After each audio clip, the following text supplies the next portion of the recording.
సమాధుల పలక మీద ఎక్కువగా ఈ మాట రాస్తారు. వాడు ఎలాంటి స్థితిలో ఉన్నా ఈ మాటనే రాస్తారు. ఎట్లా చచ్చిపోయినా ఈ మాటనే రాస్తారు కదా! నీతిమంతుడిని జ్ఞాపకం చేసుకుంటా ఆశీర్వాదకరమైనటువంటి వారసత్వం. ప్రధాన అంశం ఏంటంటే నీతిమంతుని జ్ఞాపకం చేసుకుంటా ఆశీర్వాదకరము. మొట్టమొదటి పాయింట్ అంటే నీతిమంతుడి జీవితము దేవునికి ప్రీతికరమైనది.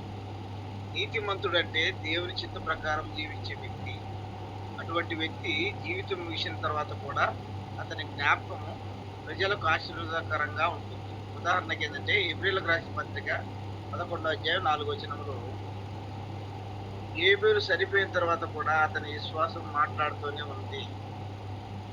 ఏబేలు చనిపోయినప్పుడు తర్వాత కూడా అతని విశ్వాసం మాట్లాడుతూనే ఉంది.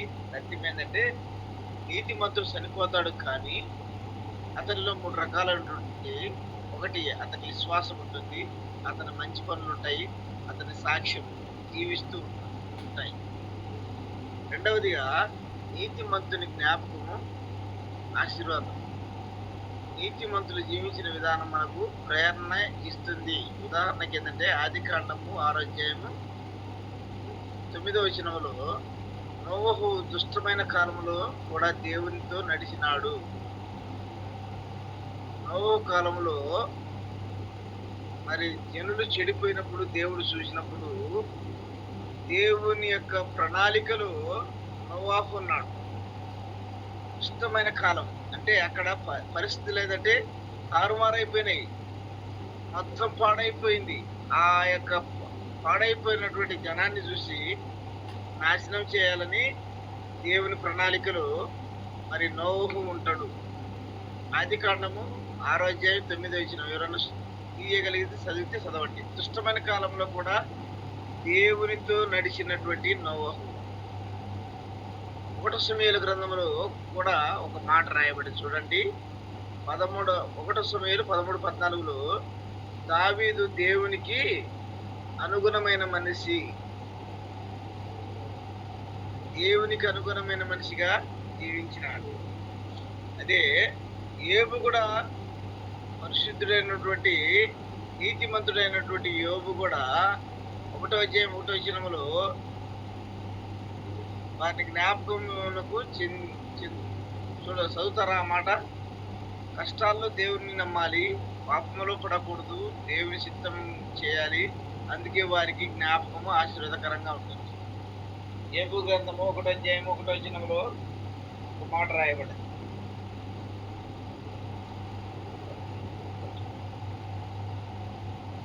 యోబు గ్రంథం 1వ అధ్యాయము 1వ వచనంలో ఊరు దేశమందు యోబు ఒక మనుష్యుడు ఉండెను. అతడు యథార్థవంతుడును న్యాయవంతుడనై దేవుని యందు భయభక్తులు కలిగి చెడుతనమును విసర్జించిన వాడు. ఎవరన్నారు ఈ మాటలు? యెహోవా దేవుడు అంటున్నాడు, తండ్రి అనే దేవుడు అంటున్నాడు.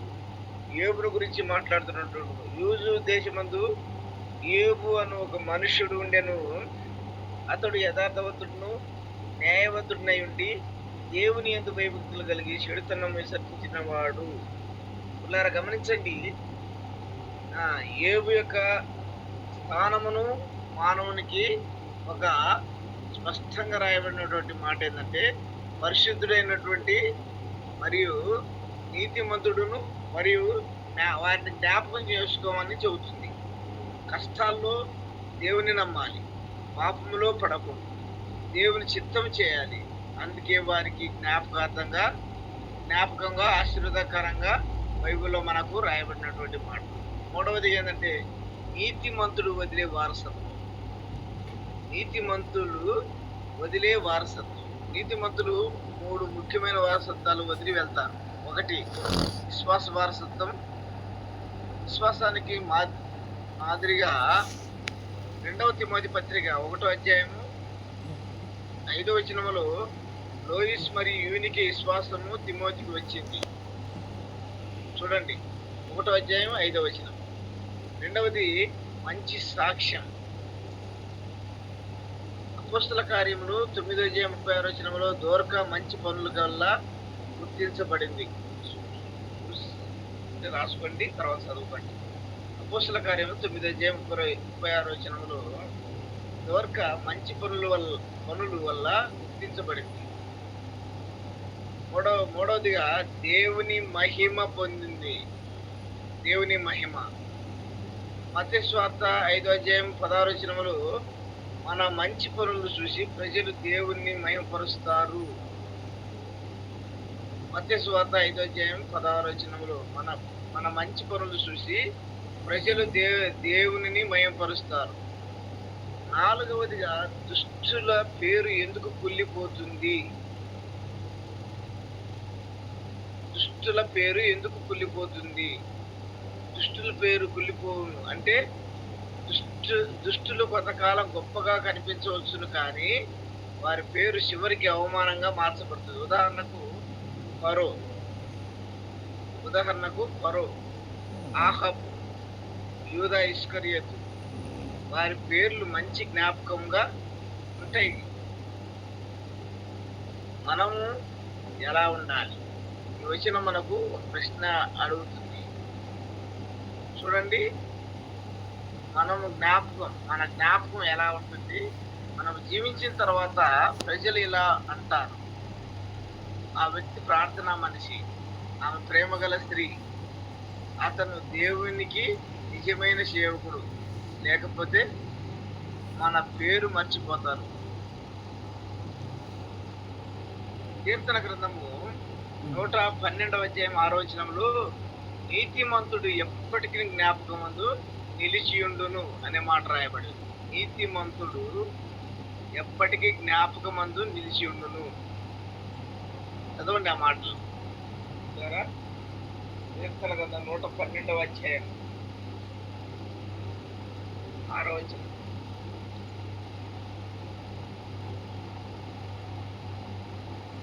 అట్టివారు ఎప్పుడునూ కదిలింపబడరు, నీతిమంతులు నిత్యము జ్ఞాపకంతో ఉండురు.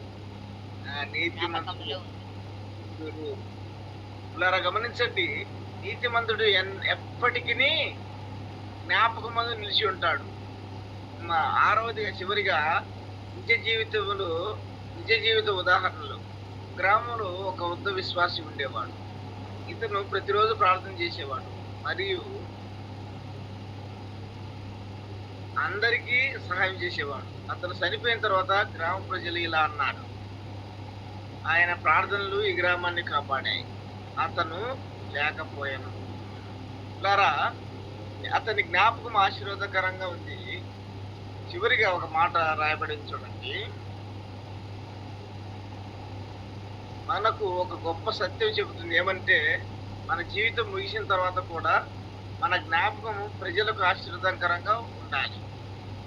సామెతల గ్రంథం 10వ అధ్యాయం 7వ వచనంలో మరలా మనము ఆ వచనాన్ని జ్ఞాపకం చేసుకున్నాం. ఎట్లా అంటే, నీతిమంతుని గురించి. నీతిమంతుడు అంటే పిల్లరా, ఒక మాట గమనించండి. ఈ మాట ప్రజలు మరి తాగుబోతుడికి కూడా సమాధి మీద రాస్తారు. అది న్యాయమేనా?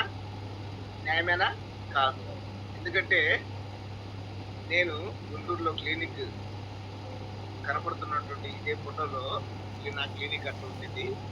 ఆ టైంలో మన పక్క గల్లీలో ఒకడు తాగి పడిపోయాడు.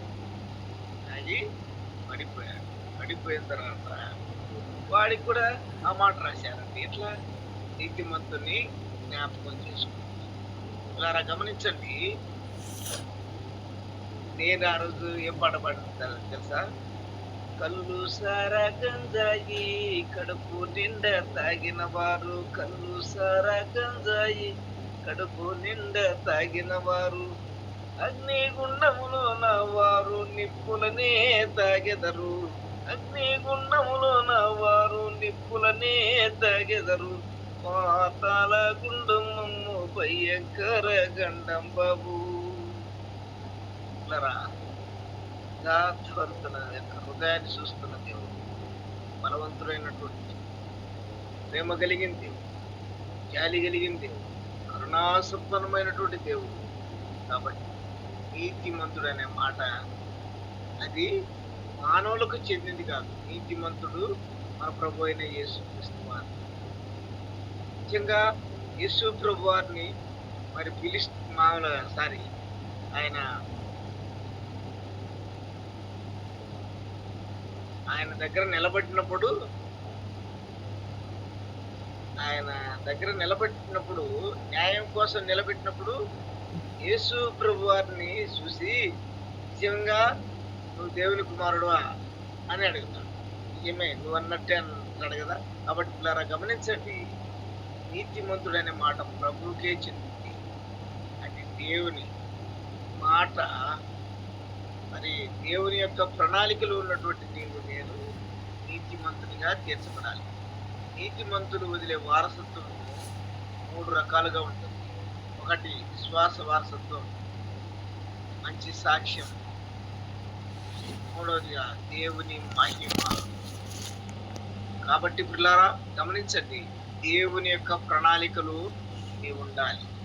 ఒకవేళ భూలోకంలో ఎన్నో కష్టాలు రావచ్చు, ఎన్నో బాధలు రావచ్చు, ఎంతో వేదన రావచ్చు, కానీ జీవితం అనే విధానములో మనిషి తల్లడిల్లిపోతున్నా దేవునికి ఇష్టంగా జీవించాలి. దేవునికి ఇష్టంగా జీవించకపోతే దానివల్ల నష్టమే వస్తుంది. కనుక పిల్లల గమనించండి, దేవుని యొక్క ప్రణాళికలో నీవు నేను ఉన్నావు. ఈ ఉదయవేళ మరి ఎన్నో సమస్యలతో బాధపడుతున్నటువంటి నీవు నేను దేవునికి ఇష్టంగా ఉన్నప్పుడు ఒక దినాన మనకు నీతి క్రియల గురించి, మన సాక్ష్యం గురించి దేవుడు మరి మనకు మాదిరిగా ఉంచుకుంటాడు. కాబట్టి పిల్లరా, నీతిమంతుని జ్ఞాపకం చేసుకుంటాం. యేసు ప్రభు వారినే నీతిమంతుడు లేడు, ఒక్కడును లేడు. ఆ నీతిమంతుడు ప్రభు అయిన యేసు క్రీస్తు వారు. మనిషిలో నీతి లేదు, న్యాయం లేదు, అన్యాయమైనటువంటి పరిస్థితి. యేసు ప్రభు వారికి అన్యాయమైన తీర్పు తీర్చారండి. నిజంగా అన్యాయపు తీర్పు పొందినటువంటి యేసు నీ కోసం, నా కోసం కలువరి శిలువలో మరణించాడు, పట్టబడ్డాడు, దూషించబడ్డాడు, ఏలన చేయబడ్డాడు. కానీ పిల్లరా, అది మానవునికి చెందింది కాదు, కానీ అది దేవుని కుమారుడు.